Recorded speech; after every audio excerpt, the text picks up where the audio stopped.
I know the pain you're carrying. I see the silent wounds, wounds you've learned to cover with strength. I know about the betrayal that still stings years later, the words that were said and the apologies that never came. I know about the tears you've wiped in private, the nights you stayed awake replaying what you could have done differently, wondering if you'll ever be whole again. You've smiled through the pain because the world told you to be strong. You've kept going because you thought that's what faith looks like. But deep down, you're tired, aren't you? You've told yourself you've moved on, but inside, you're still holding the memories. The weight, the ache that comes and goes when no one's around. You don't have to hide it from me. I am not disappointed in your sadness. I'm not ashamed of your wounds. I don't need you to pretend you're okay, because I already know you're not. And you know what? I love you just the same. Let me say it again, I love you. In the middle of the mess, while the pain is still raw. I love you not in spite of the brokenness, but through it. In Psalm 147 verse 3, it says, "He heals the brokenhearted and binds up their wounds." And that's exactly what I came to do. But in order for me to heal you, you have to let go of what's been hurting you. You have to stop revisiting what I've asked you to release. I know it's not easy. I know some scars aren't just from what happened, but from what didn't. The parent who never came home. The friend who ghosted you when you needed them most. The opportunity you prayed for and watched go to someone else. You're not wrong for feeling pain. You're not weak for grieving what could have been. But you were never meant to carry it forever. Let me tell you about Lisa, a young mother from Georgia. Her husband left suddenly, no goodbye, no explanation, just a note on the kitchen counter. She raised their 2 kids alone, working double shifts at a local diner, never having time to process what happened. For years she avoided church. She said, if God cared, He wouldn't have let me suffer like that. One Sunday, on a whim, she walked into a small chapel. They were reading Isaiah 43 verses 18 to 19. Forget the former things. Do not dwell on the past. See, I am doing a new thing. Do you not perceive it? She sat frozen, tears streaming down her cheeks. It was the first time she heard me say, "Let it go, daughter. That pain isn't yours to carry anymore." And she did. Not all at once, but enough to breathe again. Enough to hope again. That's what I want for you too. Because pain is a heavy burden. And holding on to it, whether it's guilt, anger, regret, or shame, will only slow you down. But here's the truth, child. You weren't made to carry it alone. Matthew 11 verses 28 to 30 says, "Come to me, all who are weary and burdened, and I will give you rest. For my yoke is easy and my burden is light." You've tried to be strong for everyone. You've been the rock. But it's okay to let me carry you now. Letting go isn't forgetting what happened. Letting go means trusting me to redeem what happened. There are chapters in your story you wish you could erase. But I'm not asking you to erase them. I'm asking you to give them to me. I can make beauty from ashes. I can bring purpose from pain. I can restore what life tried to destroy. You remember Joseph? Sold into slavery by his own brothers. Forgotten in prison. Years of suffering. But in Genesis 50 verse 20, he said something powerful. "You intended to harm me, but God intended it for good." That's what I do, child.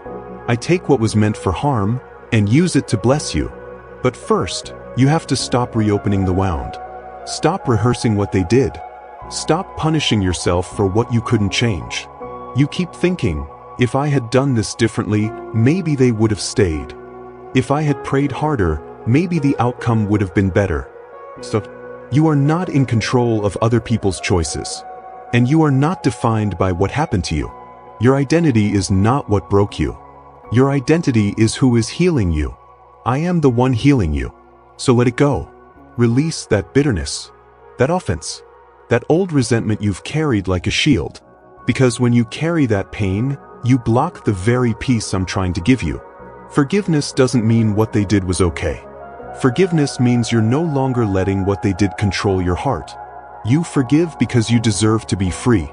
Let me share one more story with you. About Jacob, a war veteran who battled PTSD for years. Every night, he relived the things he saw, the things he did, the friends he lost. He carried survivor's guilt like a weight chained to his soul. For a long time, he thought I couldn't love someone like him. But one night, in a hospital bed, alone and tired of running, he whispered, "God, if you can still love me, I'm yours." That's all it took. And I did love him. I loved him in the middle of the guilt. And I began to heal him. It didn't happen overnight. But it began. And it changed everything. That's what I'm offering you too. A beginning. A new chapter. A healed heart. Will you let me begin? Take that pain and place it in my hands. You've carried it long enough. Let me carry you now. My dear child, I see you. I see the weight you've been carrying, the silent battles you fought when no one else was watching. I've heard the questions that echo in the deepest parts of your soul. Why is this happening to me? Why doesn't it get better? God, where are you? You don't say it out loud anymore, but you wonder if I've gone quiet, if I've looked away, if I've forgotten you. But I haven't. Not for a single second. What you're walking through now, this wilderness, this season of heaviness, it isn't a sign that I've abandoned you. In fact, it's the very place I draw you closer. Because faith isn't born in comfort. It's born in the fire. You remember Job, don't you? He was a good man. Blameless. Righteous. Yet he lost everything. His family, his health, his livelihood. People whispered that it must have been his fault. That maybe I had turned away. But I hadn't. I was watching him. I believed in him. And even in his suffering, Job said something so powerful. Though he slay me, yet will I trust him. Job 13 verse 15. Do you know how much courage that takes? To trust when everything feels like it's falling apart? That's what faith is, my child. Not just believing in me when things are easy, but holding on even when they're not. You see, sometimes I allow storms not to destroy you, but to develop something in you that could never grow in the sunshine. Patience. Endurance. A kind of unshakable faith that doesn't depend on circumstances. You've prayed for strength, haven't you? Strength doesn't come from ease. It comes from resistance. You've prayed for wisdom. Wisdom is shaped in the waiting, in the wondering, in the wilderness. Let me share a story with you. A young man named David was full of fire for me in his teenage years. He served in church, prayed every morning, and dreamed of doing big things for my kingdom. But life didn't go the way he planned. His father lost his job. His family struggled to eat. He worked double shifts to support them, and slowly, without realizing it, he stopped praying. He was exhausted, angry. One night, sitting alone on a bench in the rain, he whispered, "God, do you even see me anymore?" I did. In fact, I was closer than ever. That night, a stranger approached him, not to preach, not to correct him, but just to sit beside him in silence. After a few minutes, that stranger said, "I don't know what you're going through, but God told me to tell you, He still has plans for your life." David wept. Because deep down, he had needed that one sentence, that one sign, to remind him that I hadn't let go. Faith doesn't always feel like fire.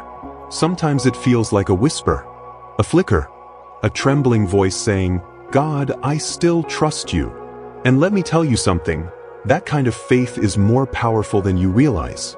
You might feel weak right now. You might be clinging to your last thread of hope. But that thread is strong when it's tied to me. Think about Daniel, thrown into the lion's den for being faithful. Think about Shadrach, Meshach, and Abednego, thrown into the fire not because they did something wrong, but because they did something right. Yet I was there. I was the fourth man in the fire. The lions didn't touch Daniel. The flames didn't consume the three men. But because my presence changes the nature of suffering. And I'm with you now, just as I was with them then. I know there are nights when the silence feels louder than my voice. But don't confuse silence with absence. When you don't hear me, I'm still holding you.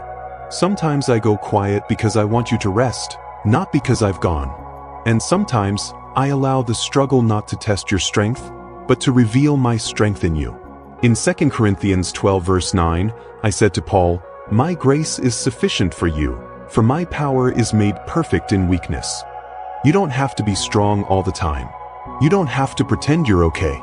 It's okay to be tired. It's okay to cry. Even Jesus wept. Let me show you what I can do when you give me the broken pieces. Let me hold what's too heavy for you to carry. I didn't call you to fight alone. I called you to walk with me.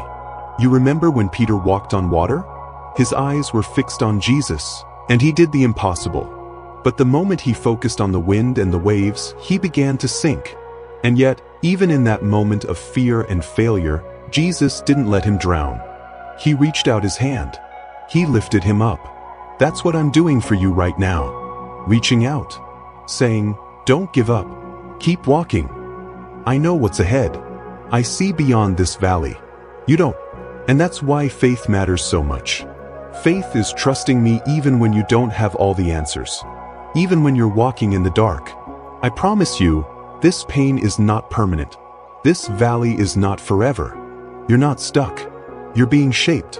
And there will come a day when you'll look back and realize that what you thought was the end was actually the beginning of something more beautiful than you could have imagined. Hold on. You may not feel it now, but I'm working all things together for your good, Romans 8 verse 28. Yes, all things. The heartbreak, the delay, the disappointment, the unanswered prayers. Nothing is wasted in my hands. The seed doesn't sprout above the soil right away. It grows in the dark first. And that's where you are right now, not buried, but planted. So keep showing up even when it's hard. Keep praying even when your voice trembles.